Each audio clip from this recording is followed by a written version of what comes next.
Welcome, Skaya. I'm so excited to have you on the Dirty 30 Chats podcast. It's so good to see your face again and be connecting again online. I know, it's so weird. You were just here in Margaret River a few months ago, but yeah, so lovely to see you and thank you for having me on. Likewise, my absolute pleasure. So, for today's chat, I know this can be a very big, broad topic that we're going to try and cover. But as someone who has attended some of your Ayurvedic workshops, I know you've got the perfect brain to bring in this snippet of knowledge into today's chat. But before we dive into all things Ayurveda, just a very quick intro as to who Skaya is and what leads us to this chat. Tell me a bit about how you suddenly find yourself teaching yoga and practicing Ayurveda in your life. Yeah, so as soon as I left school, I did the trip around Australia, and then the next year I moved to Perth from Margaret River to begin sports science. What I found, I had this great love for the outdoors and fitness, and it seemed like the natural progression. I loved the course, but it was very lab based and I wanted to be more hands on. So I did the fitness thing for a while, but I got to an age where if I kept going at that intense rate, my body would fall apart. So I found yoga, which I loved. And then I moved to India for 5 years. And in India is where I really discovered Ayurveda. So I expanded on yoga and then delved into this ancient wisdom of Ayurveda, which I was taught it translates to the science of life, but my teachers in India call it the science of common sense. Love Yeah. that.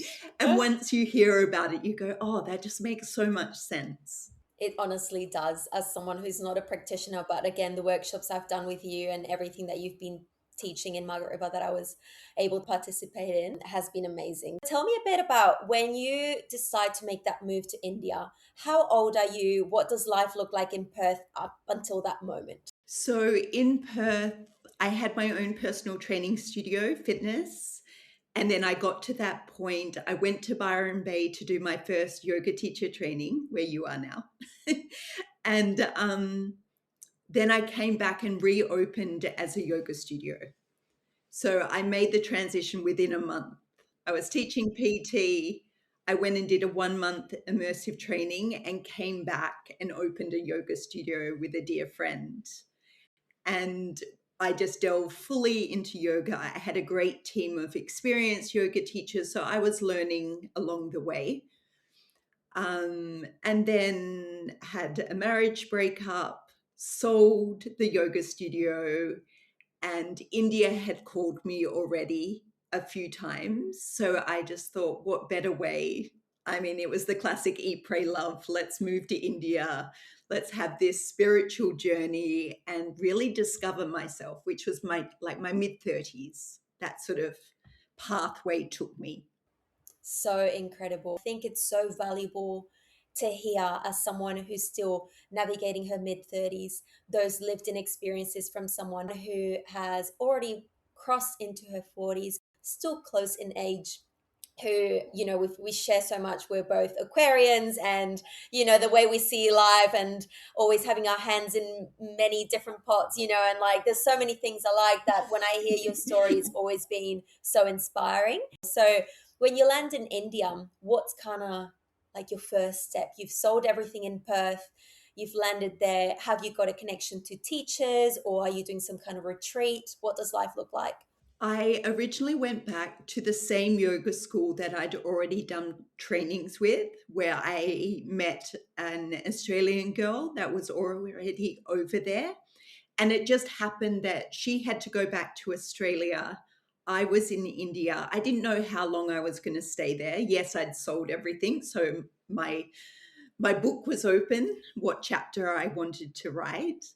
And the opportunity came up to stay in India and teach at an Indian yoga school methodology.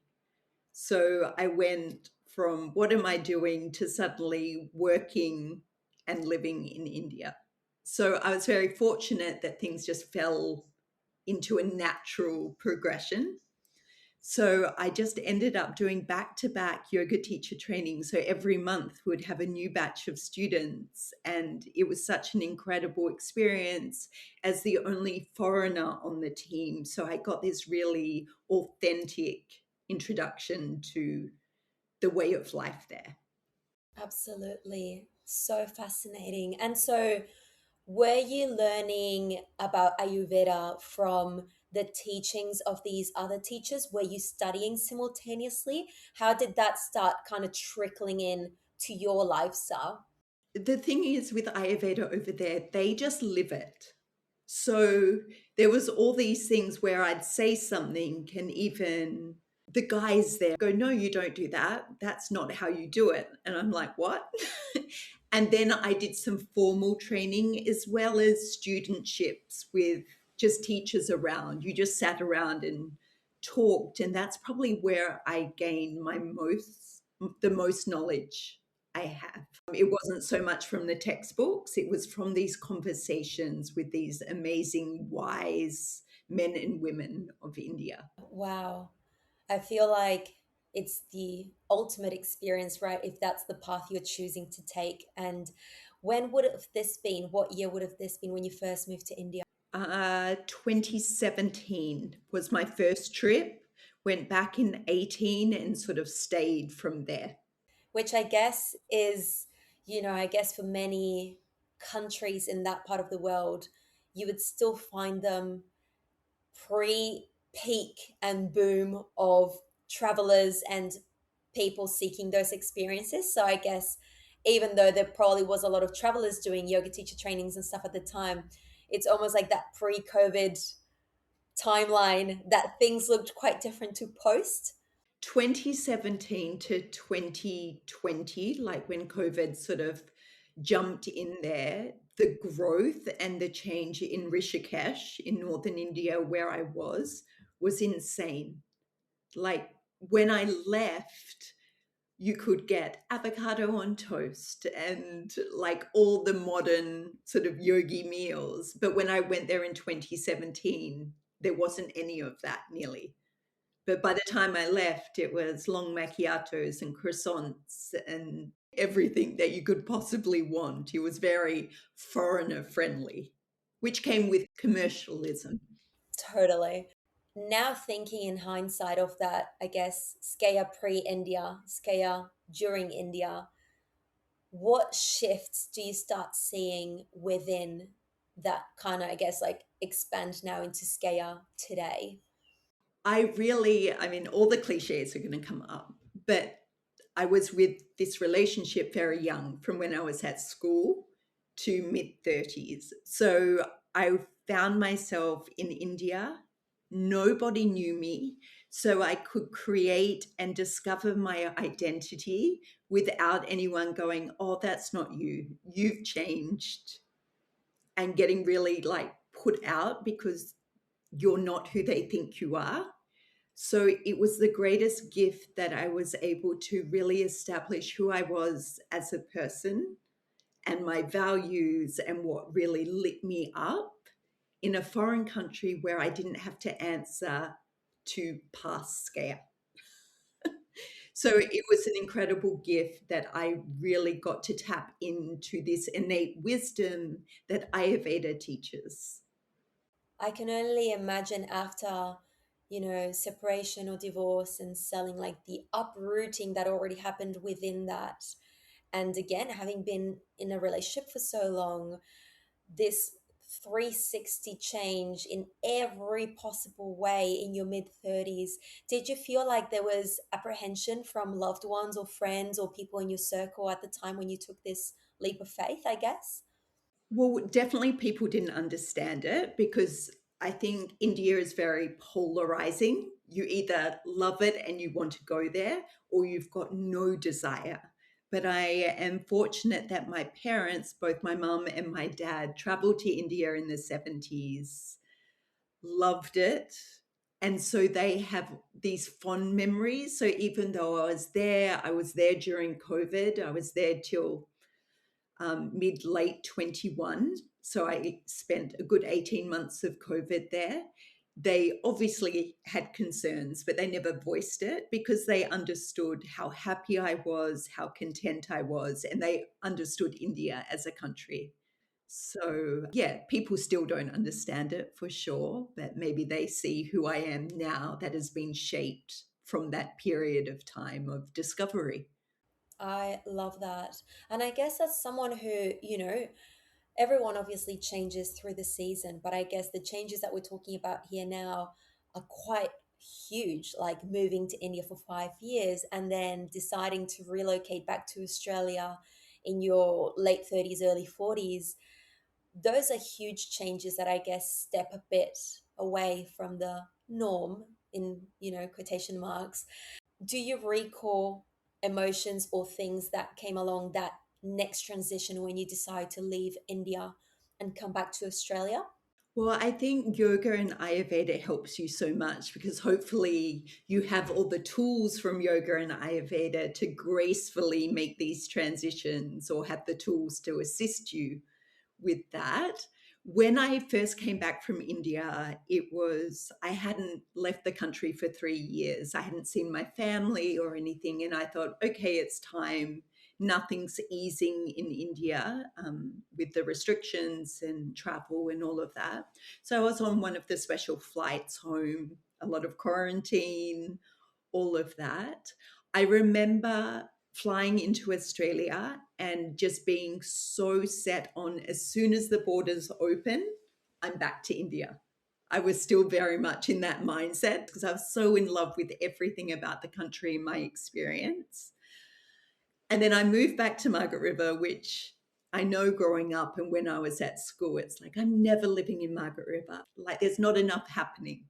And then I got here, and after 6 months of chaos and feeling like I'd lost my home, which was weird because I was back home, I had 6 months of chaos. I was traveling between Perth and Margaret River.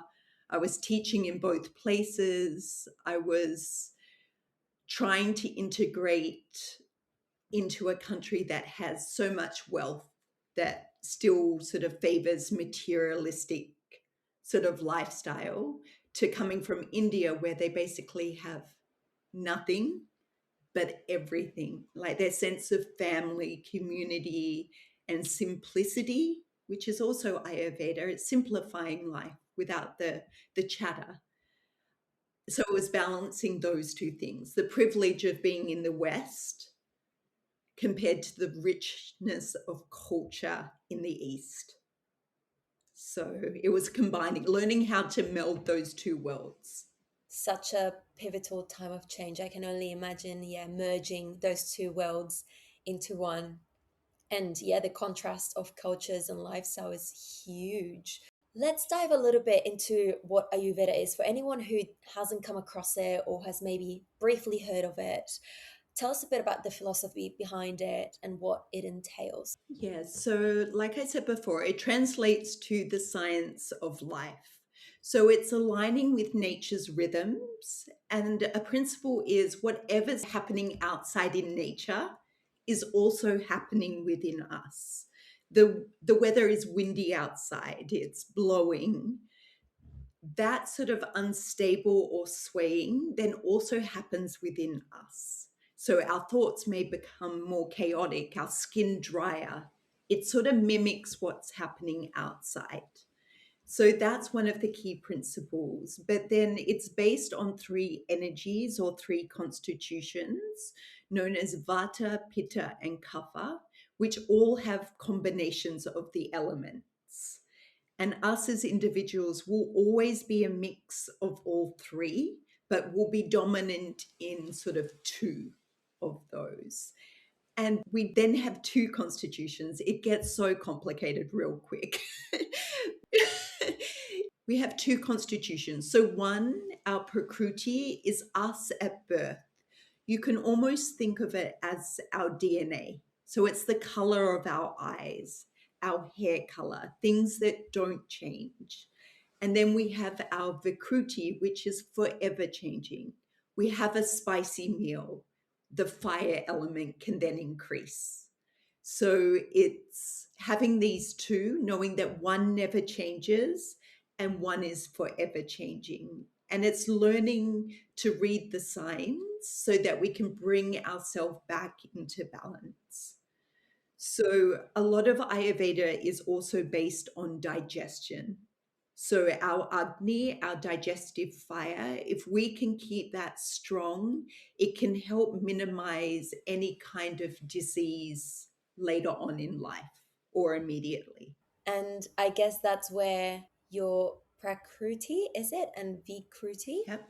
Um, it's that firstly understanding oneself as that innate makeup and constitution that we have, but then as we move through the seasons, and I guess in the Western world, those are like winter, summer, spring, autumn, how those affect that overall constitution has so much value at the end of the day, because it's like I'm diving in on a self journey in a way where I understand how I function, but then it's like those external influences affecting me will have almost like they might have a pattern, but I guess depending on whatever is happening on the outside world, I can feel different things. So there's so many layers to it that I find absolutely fascinating. Ayurveda does, like you said, work a lot with the digestion and therefore food, right? It's almost like digestion, mind, energy, like there's all these elements combined. Yes. So if you think one of the big principles in Ayurveda is like will increase like and opposites balance. So just say you're a person that's very driven, you're motivated. I mean, in the West, we can call it a type A personality. So this is Pitta in Ayurveda. So depending what you study, there's different names for sort of the same thing. So if you're this highly driven person, you're great at sports, you make a great manager or a leader. What happens if that becomes out of balance? You can get frustrated, easy to anger. You can have too much heat in the body. So, stomach upset or acne or rosacea, anything that's like heat in the body. So, if you feel yourself becoming irritated or frustrated or you're showing up in rashes, there's too much heat in the body. So, you can go, let's cool the body, slow things down, eat cooling foods like avocados, coconut.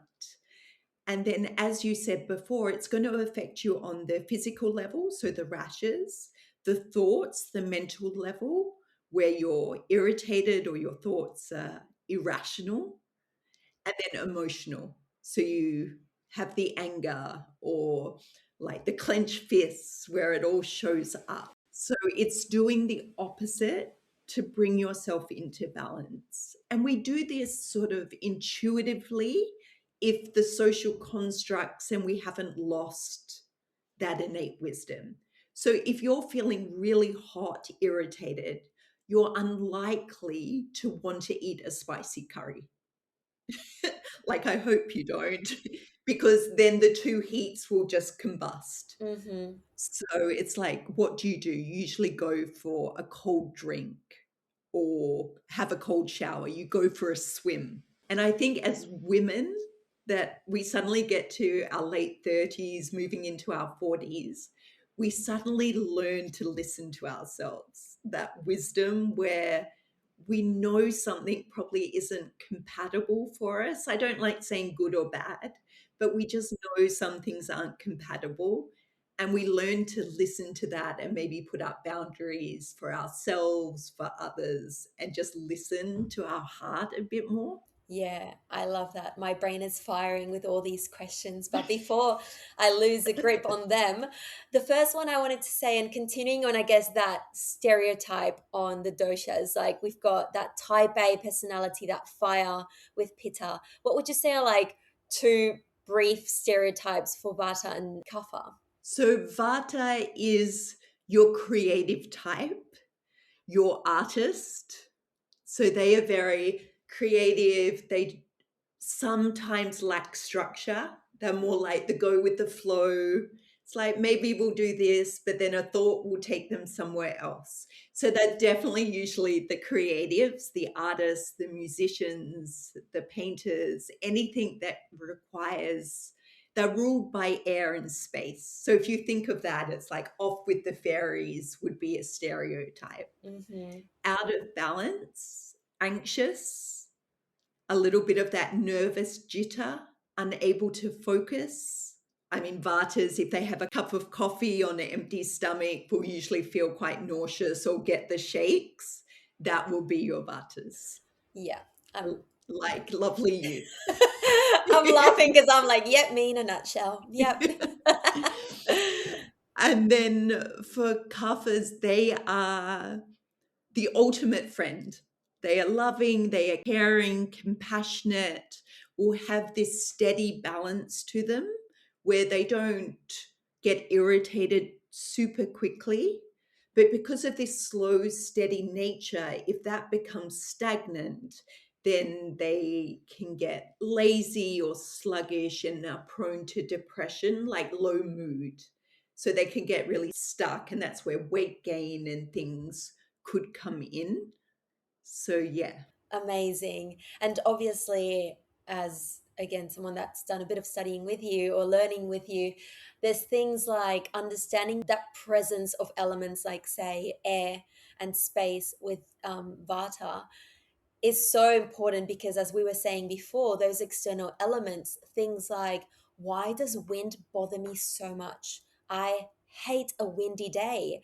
And that innate Vata presence in my constitution, there's already too much air within to then have that air in the outside kind of like move things even more, right? It creates that friction. So I just think it's so cool and in a way easy to learn, like easy to access, to just tap that little bit deeper, even in the way children are and understanding their constitution. Because again, as we were saying before, something that for a different personality might be, not important whatsoever, but then there's this other little human getting irritable by things like the sun and the heat or the wind, then it's like, okay, understanding that constitution could actually solve so many layers of how that person actually wants or needs to function. Yeah, it's fascinating, even in family dynamics or your partner, like understanding what your partner is as their constitution, to know they have this innate drive and they've got to win at everything. You go, oh, your pitter's obviously driving you.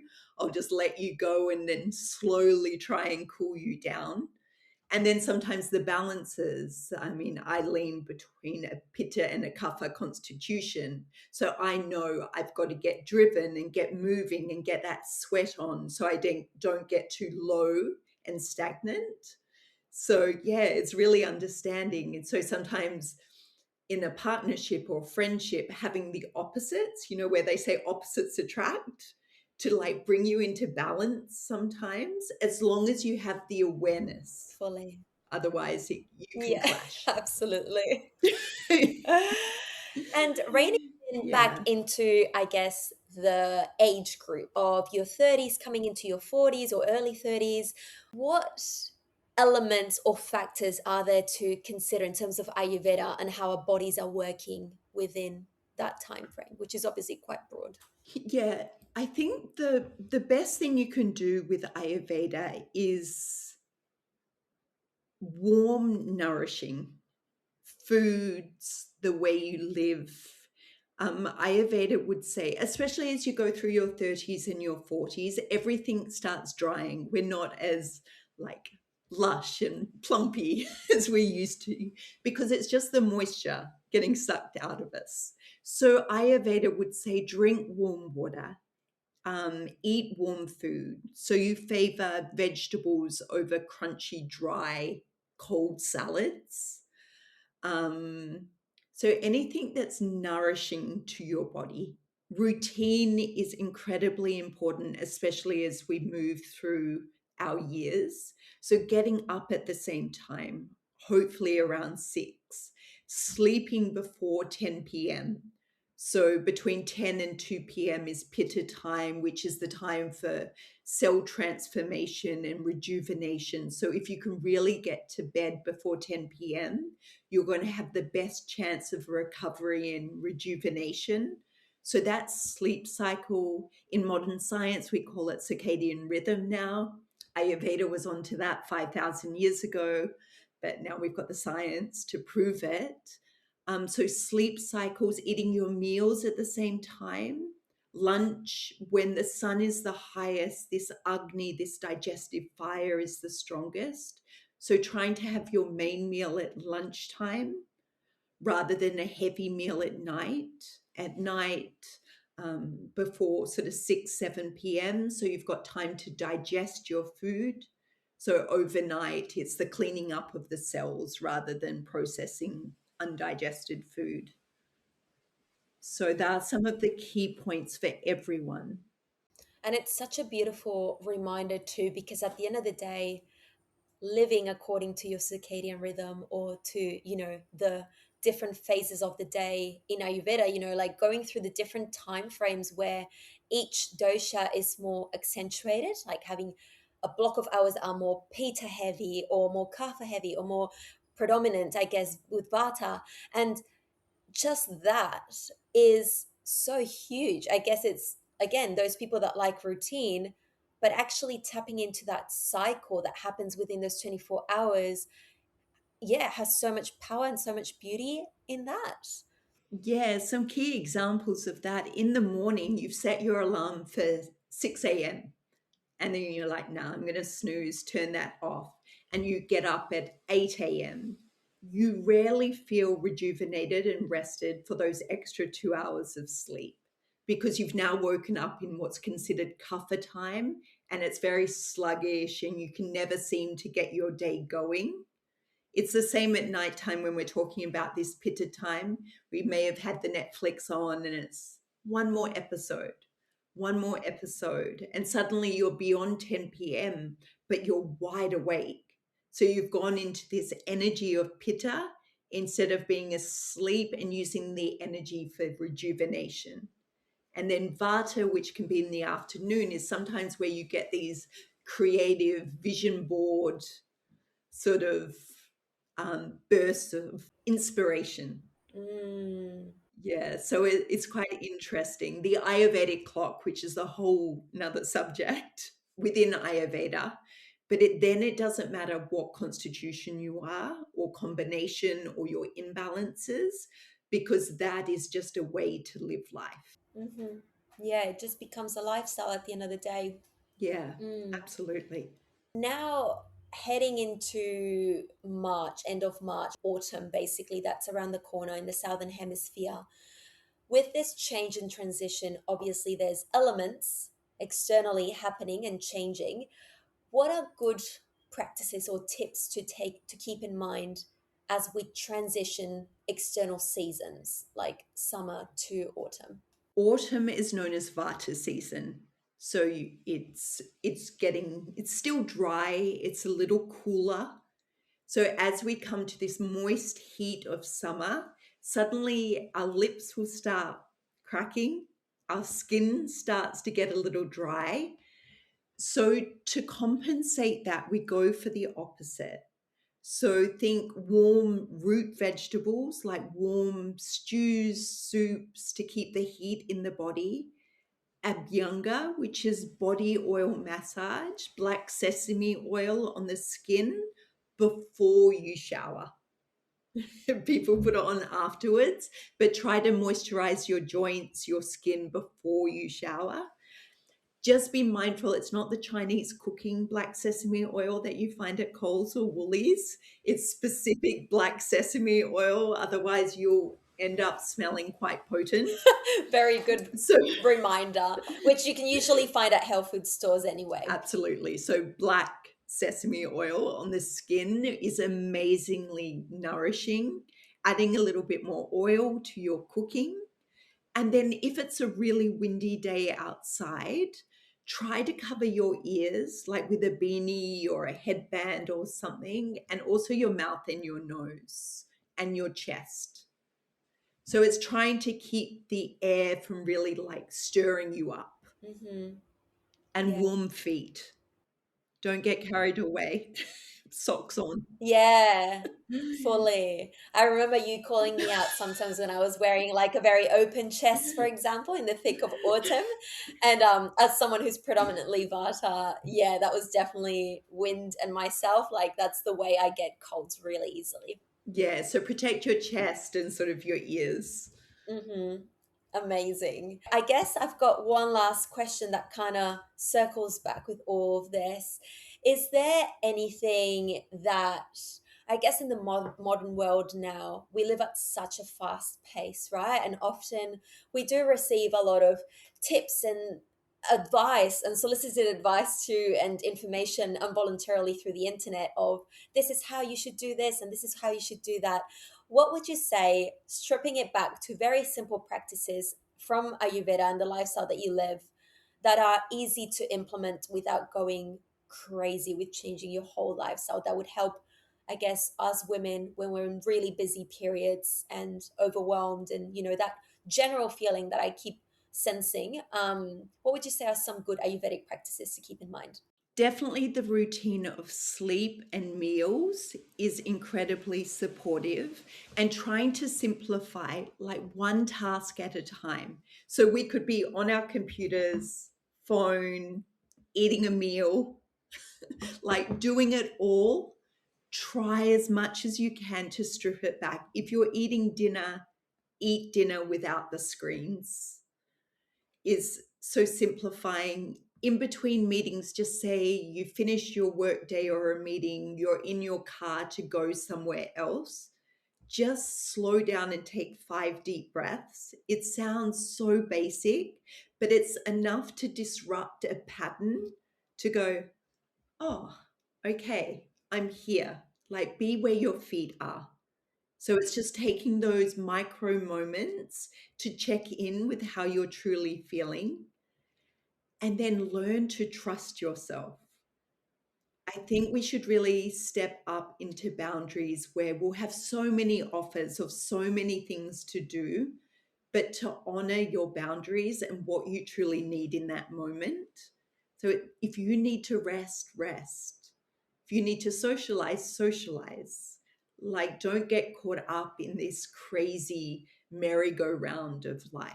I think it's taking the pauses and honoring routine.